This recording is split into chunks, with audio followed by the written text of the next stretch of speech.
UIN Sultan Syarif Qasim Riau gelar upacara peringatan Hari Amal Bakti ke-75. Mengenal salah satu kampus di Pekanbaru, UIN Sultan Syarif Qasim Riau, yang saat ini terdiri dari 8 fakultas. Wisata Pantai Selat Baru Bengkali sebagai salah satu tujuan wisata keluarga.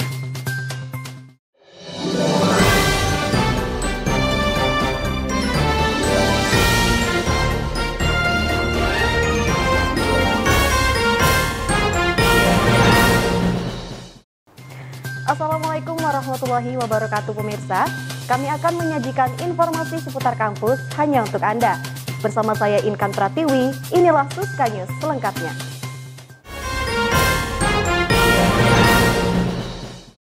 UIN Sultan Syarif Qasim Riau gelar peringatan Hari Upacara Amal Bakti ke-75 Kementerian Agama Republik Indonesia di depan halaman Gedung Rektorat. Berdasarkan surat edaran nomor 69 tahun 2020 tentang Hari Amal Bakti ke-75 Kementerian Agama Republik Indonesia tahun 2021, yang mana salah satu kegiatan untuk menyambut Hari Amal Bakti yaitu melakukan upacara yang dilakukan serentak di seluruh satuan kerja Kementerian Agama Pusat atau daerah. Begitu pula halnya dengan Universitas Islam Negeri Sultan Syarif Qasim Riau yang menggelar upacara peringatan Hari Amal Bakti ke-75 di depan halaman Gedung Rektorat pada 5 Januari 2021. Upacara kali ini dipimpin langsung oleh Wakil Rektor 1 Suryan Ajamrah selaku Inspektur Upacara. Peringatan Hari Amal Bakti tahun ini mengusung tema Indonesia Rukun. Sebab tema ini sejalan dengan program nasional yang menempatkan kerukunan umat beragama sebagai salah satu modal bangsa untuk maju. Dan tanpa kerukunan akan sukar menggapai cita-cita besar bangsa agar sejajar dengan bangsa lain di dunia. Karena memang kerukunan itu syarat utama untuk kelangsungan pembangunan negara dan bangsa kita, sekaligus juga yang menjamin kedamaian bangsa kita, dan yang lebih penting adalah menjaga dan mempertahankan kelangsungan NKRI, Negara Kesatuan Republik Indonesia. Andrianto dan Siti Kairoma selaku penerima penghargaan Karya Satya Lencana 10 tahun berharap agar kedepannya UIN Suska Riau dapat mewujudkan tujuannya untuk mencapai World Class University. Mudah-mudahan UIN Suska Riau menjadi lebih baik sesuai dengan visi dan misinya, menjadi World Class University, sesuai juga dengan terima kasih. Kami persilakan Agama, Fakultas Sains dan Teknologi. Bahwasanya kita adalah universitas yang sangat dipandang. Diharapkan peringatan Hari Amal Bakti yang ke-75 ini, aparatur sipil negara atau ASN yang telah menerima penghargaan Karya Satya Lencana dapat terus mengembangkan karya dan meningkatkan kualitasnya menjadi lebih baik lagi. Tim Liputan Suska TV. Lembaga Penelitian dan Pengembangan kepada Masyarakat atau LPPM UIN Suska Riau taja kegiatan seminar hasil penelitian dan pengabdian masyarakat mandiri. Lembaga Penelitian dan Pengembangan kepada Masyarakat atau LPPM UIN Suska Riau taja kegiatan seminar hasil penelitian dan pengabdian masyarakat mandiri semester ganjil tahun 2020-2021 pada 12 Januari 2020 di ruang rapat LPPM Gedung Islamic Center UIN Suska Riau. Seminar hasil penelitian dan pengabdian ini merupakan pertama kalinya diadakan oleh LPPM UIN Suska Riau, di mana penelitian dan pengabdian ini berasal dari swadaya masing-masing peneliti atau dosen pengabdi. Kegiatan ini bertujuan untuk mengkoordinir, evaluasi, serta menyebarkan informasi terkait hasil penelitian yang telah dilakukan peneliti kepada dosen lainnya, agar nantinya dapat bermanfaat untuk pribadi juga kampus seperti keperluan akreditasi prodi. Merupakan sesuatu yang baru sebenarnya di lingkungan LPPM khususnya dan UIN Suska Riau, karena sebelumnya penelitian mandiri tidak pernah dilakukan seminar seperti ini. Mulai tahun ini kita koordinir semua penelitian tersebut supaya terpusat di LPPM dan ada recordnya di web LPPM di SIP LPPM yang khusus berkaitan dengan penelitian dan pengabdian. Nah, ke depan tentu kita berharap para dosen tentu terlibat lebih banyak. Kegiatan ini dilakukan pada 2 sesi, yaitu pagi dan siang di 4 ruangan, dengan menghadirkan 2 narasumber dari pihak internal kampus di masing-masing ruangan. Sebagai narasumber, Khairun Nasrajab mengatakan, hasil dari penelitian pada seminar hasil ini sudah cukup baik. Namun tetap perlu adanya peningkatan penelitian sesuai dengan keahlian masing-masing. Saya pikir apa yang ditulis oleh teman-teman dosen sudah cukup baik. Setakat ini paling kita perlu tingkatkan lagi bagaimana seperti yang saya katakan tadi harus memiliki novelty dan dapat diterbitkan pada jurnal-jurnal bereputasi seperti Scopus dan lain sebagainya. Gefira Khairunisa, Nola Anggraini, Suska TV. Himpunan Mahasiswa Jurusan Ekonomi Syariah gelar acara peresmian baju jurusan Ekonomi Syariah yang bertemakan merajut kebersamaan dalam sebuah perbedaan.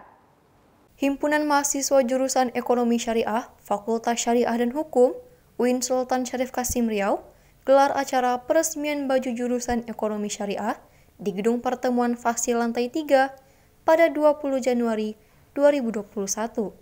Dengan bertemakan merajut kebersamaan dalam sebuah perbedaan, kegiatan ini bertujuan untuk menyatukan sebuah simbolis kebersamaan demi menjalankan kembali semangat kekeluargaan. Tujuannya yang pertama, Kak, di sini kita karena begitu banyaknya perbedaan gitu kan. Ya, terkhususnya ini kita ingin kebersamaan itu muncul lagi. Jadi ketika simbolis kita ada gitu, kita semangat dalam menjalankan di kekeluargaan ekonomi syariah ini. Gitu. Tidak hanya itu, acara ini juga dihadiri oleh Wakil Dekan 3 Fakultas Syariah dan Hukum, Ketua dan Sekretaris Jurusan Ekonomi Syariah. Ketua Prodi Ekonomi Syariah Syapawi berharap bahwa kedepannya tidak ada perbedaan dalam menentukan baju jurusan terhadap identitas mahasiswa di jurusan Ekonomi Syariah. Ini merupakan momen penting dalam program studi Ekonomi Syariah, bahwasanya ke depan kita mengharapkan dengan adanya semacam identity atau identity sebuah program studi bagi adik-adik mahasiswa, sehingga kedepannya tidak ada lagi masalah perbedaan di dalam menetapkan baju tersebut sebagai identiti seorang mahasiswa ekonomi syariah. Rani Ramadhani, Dewi Herlina, Suska TV. Setelah ini akan ada berita tentang mengenal lebih dekat kampus UIN Suska Riau. Tetap bersama kami.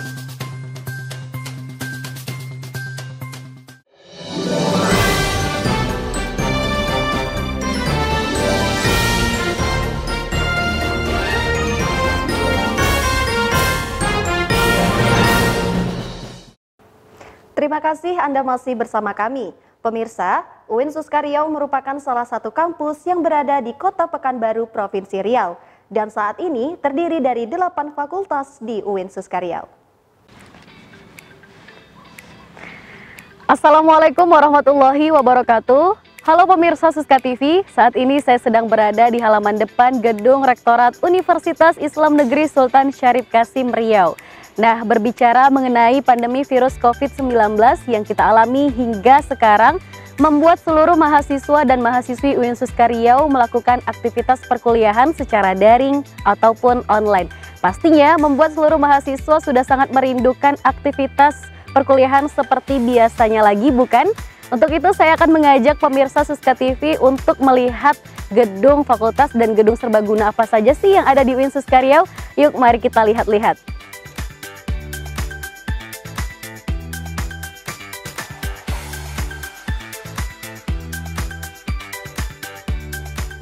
Universitas Islam Negeri Sultan Syarif Kasim Riau atau yang lebih populer dengan nama UIN Suska Riau. merupakan salah satu kampus yang berada di Kota Pekanbaru, Provinsi Riau.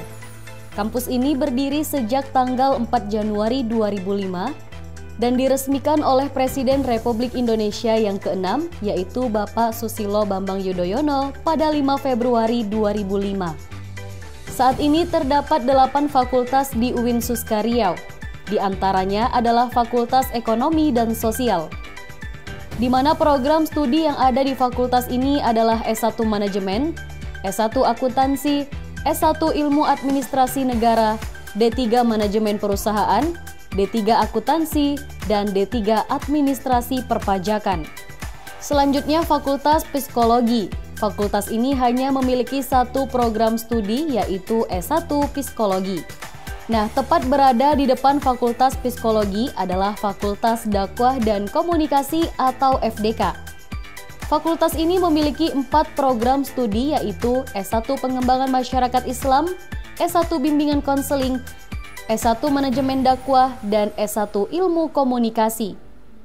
Selanjutnya yaitu Fakultas Syariah dan Hukum. Fakultas ini memiliki 7 program studi, diantaranya S1 Ilmu Hukum, S1 Hukum Keluarga, S1 Hukum Tata Negara, S1 Hukum Ekonomi Syariah, S1 Ekonomi Syariah, S1 Perbandingan Mazhab, dan D3 Perbankan Syariah. Nah, lanjut, kali ini kita akan melihat Fakultas Tarbiyah dan Keguruan.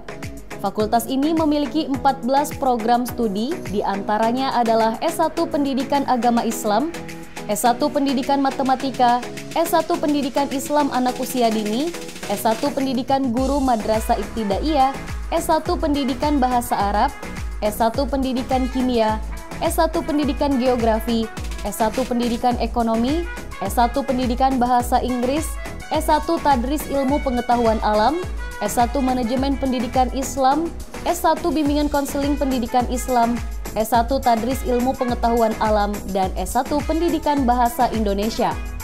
Setelah dari Fakultas Tarbiyah dan Keguruan, kita singgah yuk ke Fakultas Sains dan Teknologi. Program studi yang ada di fakultas ini adalah S1 Teknik Informatika, S1 Teknik Industri, S1 Teknik Elektro, S1 Sistem Informasi, dan S1 Matematika. Selanjutnya adalah Fakultas Usuluddin. Nah, di fakultas ini terdapat 4 program studi, yaitu S1 Akidah dan Filsafat Islam, S1 Ilmu Al-Quran dan Tafsir, S1 Ilmu Hadis, dan S1 Studi Agama. Nah, yang selanjutnya ada Fakultas Pertanian dan Peternakan atau sering disebut dengan Fapertapet. Di fakultas ini terdapat 3 program studi, yaitu S1 Gizi, S1 Agroteknologi, dan S1 Peternakan. Selain gedung-gedung fakultas yang sudah kita lihat tadi, UIN Suska Riau juga memiliki gedung fasilitas loh, diantaranya gedung rektorat yang terdiri dari 5 lantai, gedung pusat komunikasi atau Puskom, gedung perpustakaan, gedung laboratorium terpadu, gedung pusat kegiatan mahasiswa atau PKM, Masjid Al-Jami'ah UIN Suska Riau, dan gedung Islamic Center UIN Suska Riau.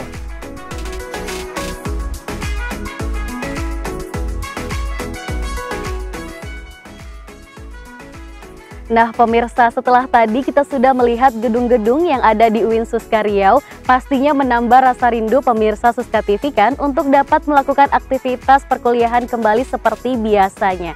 Saya dan harapan kita semua, semoga pandemi virus COVID-19 segera berakhir sehingga kita semua dapat melakukan aktivitas kembali di UIN Suska Riau. Tim Liputan Suska TV.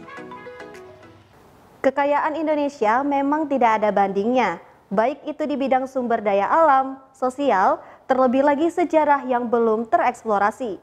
Salah satunya adalah Makam Ompung Parmata Sapiha.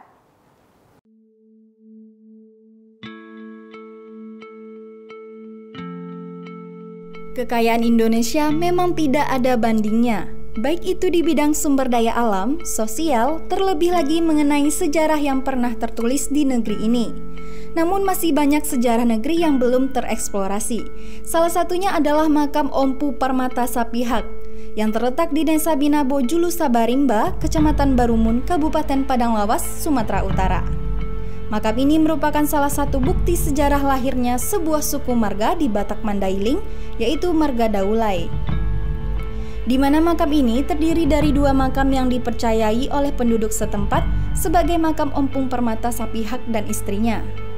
Untuk asal-muasal makam Permata Sapihak belum diketahui pasti, karena di batu nisan tidak dicantumkan tanggal wafat para penghuni makam. Dilindungi oleh bangunan permanen, orientasi arah timur laut barat daya dengan panjang masing-masing 7,5 meter dan 5,9 meter, serta lebar 1,5 meter. Lokasi makam dinamakan Buluna II karena terdapat 2 pohon bambu yang tumbuh di samping makam. Selain itu, terdapat makam-makam lain yang orientasinya timur laut barat daya dan barat timur. Di bagian lembah bukit, tepatnya di sebelah timur makam, terdapat Sungai Barumun yang mengalir, menambah keindahan bila dilihat dari atas bukit.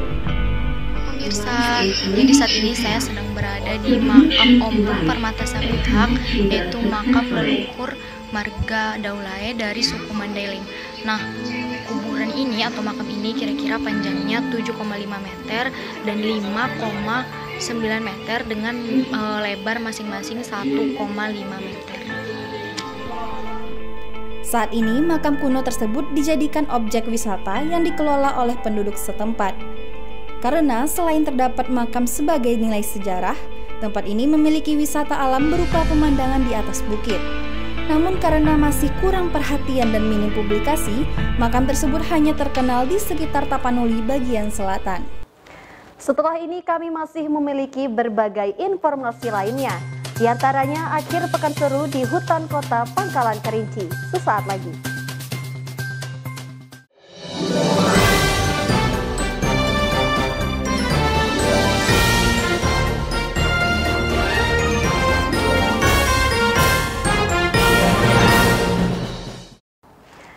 Bengkalis merupakan salah satu kabupaten terkaya di Provinsi Riau. Selain terkenal dengan hasil minyaknya, Bengkalis juga memiliki banyak pantai nan indah yang bisa dijadikan sebagai referensi tujuan wisata keluarga.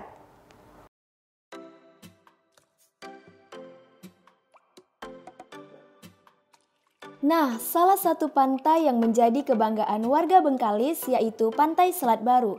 Asal mula nama Pantai Selat Baru diambil dari sebuah nama desa di mana pantai ini berada. Desa tersebut bernama Desa Selat Baru yang terletak di Kecamatan Bantan, Kabupaten Bengkalis.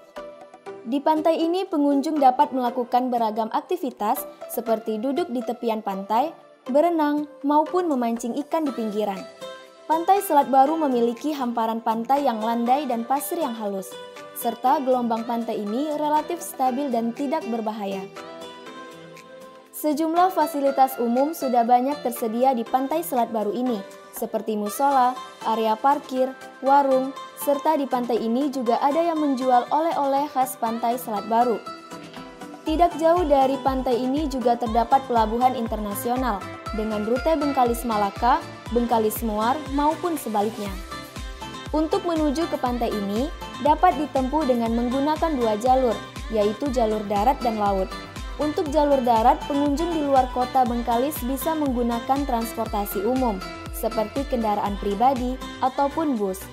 Dengan waktu tempuh sekitar 5 jam dari kota Pekanbaru, kemudian menempuh jalur laut sekitar 1 jam dengan menggunakan kapal penyeberangan atau yang sering disebut dengan kapal feri. Dan untuk warga Bengkalis yang ingin berkunjung ke pantai ini, bisa melalui jalur darat dengan menggunakan kendaraan umum, dengan waktu tempuh sekitar 45 menit.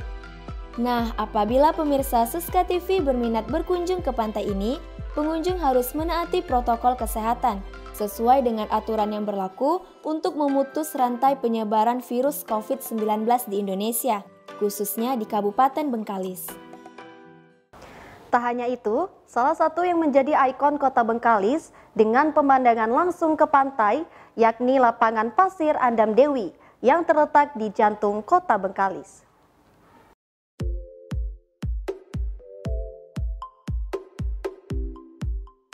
Menyebut kota Bengkalis, tentunya membuat kita langsung membayangkan pantai-pantainya yang indah. Hal ini dikarenakan Kabupaten Bengkalis sebagian besar wilayahnya berupa kepulauan yang dikelilingi oleh perairan.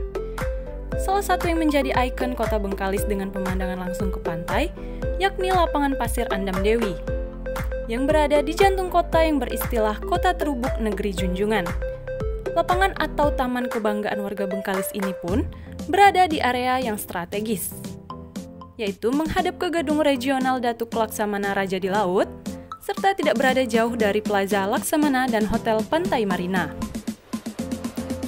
Fasilitas yang dapat pengunjung nikmati dari taman dengan luas 1 hektar ini pun beragam, seperti tempat duduk, batuan karang, tempat parkir yang luas, air mancur, taman bermain anak, area berolahraga, Tugu I Love Kota Bengkalis, dan helipad atau landasan mendarat helikopter. Selain itu, area khusus untuk berwisata kuliner pun masih berada di dalam kawasan Lapangan Pasir Andam Dewi ini. Area tersebut dinamai dengan wisata kuliner Cik Mahaten, yang menyajikan berbagai makanan dan minuman dengan harga murah meriah. Di antaranya, terdapat sempolet dan mie sagu, makanan khas warga Bengkalis yang dijual dengan harga Rp5.000 saja loh per porsinya. Jalan-jalan, bawa adik main, terus makan di pinggiran. Lapangan Pasir Andam Dewi ini pun seringkali dijadikan destinasi wajib akhir pekan oleh masyarakat sekitar ataupun pengunjung luar. Di samping itu, lapangan ini juga rutin digunakan sebagai tempat berlangsungnya sebuah acara, baik acara formal maupun informal.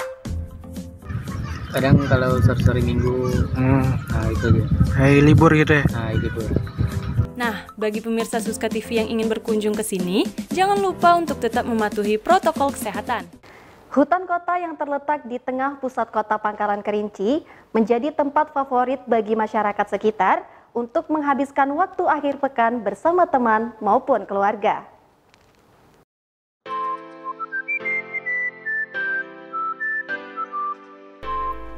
Terletak di tengah pusat kota Pangkalan Kerinci, objek wisata satu ini menjadi tempat favorit bagi masyarakat sekitar untuk menghabiskan waktu akhir pekan bersama keluarga atau teman. Ya, hutan kota. Itulah nama dari objek wisata satu ini. Dikelilingi dengan pohon-pohon yang rindang dan semilir angin yang menenangkan. Hutan kota ini memberikan suasana yang sejuk dan juga tenang. Salah satu ciri khas dari hutan kota ini adalah adanya jembatan pelangi yang menjadi daya tarik bagi wisatawan untuk berkunjung. Jembatan ini juga menjadi spot foto favorit bagi para wisatawan untuk mengabadikan momennya. Hutan kota ini juga menyediakan gazebo yang dapat Anda gunakan untuk bersantai atau hanya sekedar duduk untuk beristirahat. Jika Anda merasa lapar atau haus, tidak perlu khawatir, karena Anda dapat menemukan pedagang kaki lima yang menjajakan jajanannya di dekat pintu masuk hutan kota ini. Ya, saat ini saya sedang berada di salah satu destinasi wisata yang terletak di kota Pangkalan Kerinci, yaitu hutan kota. Seperti yang bisa teman-teman lihat di belakang, terdapat sebuah jembatan yang menjadi ikon atau ciri khas dari hutan kota ini. Banyak dari pengunjung menjadikan jembatan tersebut sebagai tempat mereka untuk berfoto. Jika Anda ingin berkunjung ke sini, pastikan Anda tetap mematuhi protokol kesehatan ya, seperti memakai masker dan menjaga jarak, guna untuk mencegah penyebaran virus COVID-19. Berita tentang akhir pekan seru di hutan kota tadi sekaligus menutup perjumpaan kita kali ini. Saya mewakili kru yang bertugas mohon undur diri. Wassalamualaikum warahmatullahi wabarakatuh dan sampai jumpa.